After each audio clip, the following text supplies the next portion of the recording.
చిత్తూరు జిల్లా పొంగనూరులో మంత్రి రామ్ ప్రసాద్ రెడ్డికి టీడీపీ శ్రేణులు ఘన స్వాగతం పలికారు. భారీ ర్యాలీ తీసి రామ్ ప్రసాద్ రెడ్డిని గజమాలతో సత్కరించారు. అనంతరం సోమల మండలంలో ఆవులపల్లి రిజర్వాయర్ ను మంత్రి పరిశీలించారు. సీతమ్మ చెరువు పునరుద్ధరించే విషయాన్ని సీఎం చంద్రబాబు దృష్టికి తీసుకెళ్లి రైతులకు న్యాయం చేస్తానని హామీ ఇచ్చారు.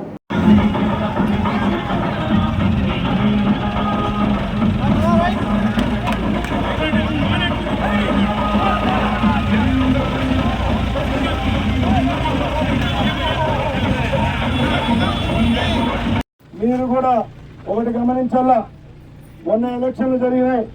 5 సంవత్సరాలు వాళ్ళు భయపడినారు, ఇళ్లలో ఉన్నారు. విలేకరులు ఇక్కడికి వచ్చేవాళ్ళు కాదు, మేకలు తోలుకునే వాళ్ళు, ఆవులు కాపర్లు కూడా ఇక్కడికి వచ్చేవాళ్ళు కాదు. అయినా కూడా మీ చైతన్యం బాగుండింది. ఎంత భయపట్టించినా బెదిరినట్టే బెదిరి అతి తక్కువ మెజారిటీతో, అంటే ఇంకా 3000 వచ్చింటే చల్లాబాబు గారు ఎమ్మెల్యే అయిపోయారు.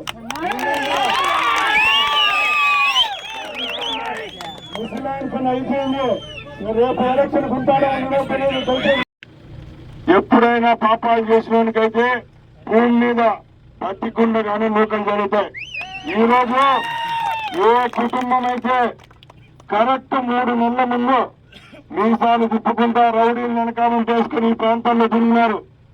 ఈ రోజు ప్రజలు చెప్పుతో కొడతారని చెప్పి తిరుపతిలో బంగ్లా కట్టుకొని దాయిలను దాచుకున్నారంటే మీ అందరూ విసుగు తగులుతారండి వాళ్ళకు.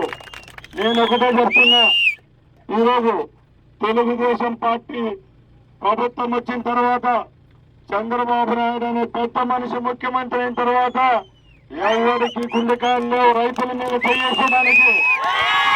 నేను భరోసా ఈ ప్రాంతంలోనే పుట్టాను. ఇదే అన్నమయ్య జిల్లా, ఇదే చిత్తూరు అనుకోండి, కడప అనుకోండి, అందరం ఇదే ప్రాంతంలో ప్రతి తిరిగిన వాళ్ళమే. ఇక్కడ ఒక రైతు కంట్లో నీళ్ళు వచ్చిన మిగతా అందరికీ ఆ పాపం తగులుతుంది. కాబట్టి తప్పకుండా ఈ ప్రాజెక్టు కంటిన్యూ చేసేదానికి ఏమటకు రాష్ట్ర ప్రభుత్వం ముందుకెళ్లదు. మేము అధికారులతో చర్చిస్తాం.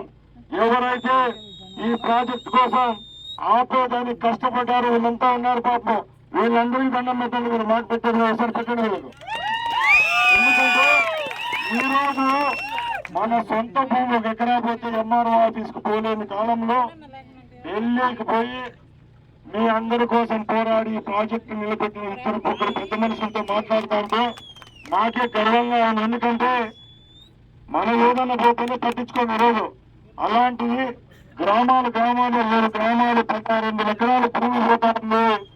ఇక్కడ మన తాతలు పుట్టారు, మన తండ్రులు, అలాగే మన పెద్దలు రేపు తిరిగాడు ప్రాంతంలో ఈ ప్రాజెక్టు కడితే మేము ఎక్కడ పోవాలని మీరు అందరూ బాధపడతారని చెప్పి వీళ్ళు ప్రభుత్వంతో అలాగే ఆ దుర్మార్గంతో పోరాడి ఈ రోజు మీ అందరికీ ఒక బతుకునిచ్చినారు.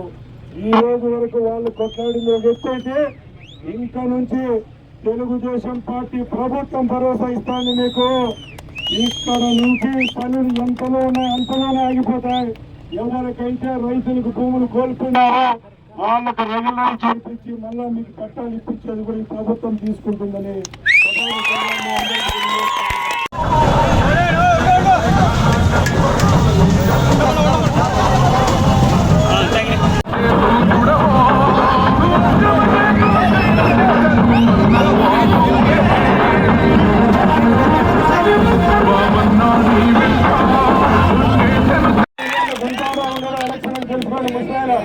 అందుకు ఇంకనైనా చల్లాబాబు గారి నాయకత్వంలో ధైర్యంగా పనిచేయండి. వాళ్ళ వెనకాల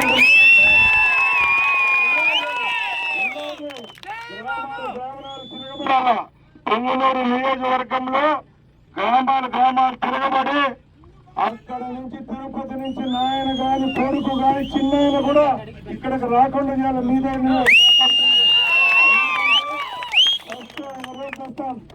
బతికితే గర్వంగా బతకాల. కుటుంబాలకు వచ్చినాయి అంటే ఒక్కరిని చూసి ఎవరు వస్తూ ఉన్నారు. కాబట్టి రేపు రాబోయే కాలంలో కూడా ఇలాంటి నిర్వాసితులు ఎవరైతే ఉన్నారో మీ భూములు కోల్పోయిన వారు ఈ ప్రాజెక్టు కింద కాదు, మనకి ఎవరైతే ఆన్లైన్ లో తీసేసారో మన భూములు, మన తాతలు సంపాదించిన భూముల్లో వాళ్ళ పార్టీ వాళ్ళు ఇంకోరు దోచుకున్నారో అవన్నీ మళ్ళా మీకు ఇప్పించేదానికి తెలుగుదేశం పార్టీ సిద్ధంగా ఉందని తెలియజేస్తుంది.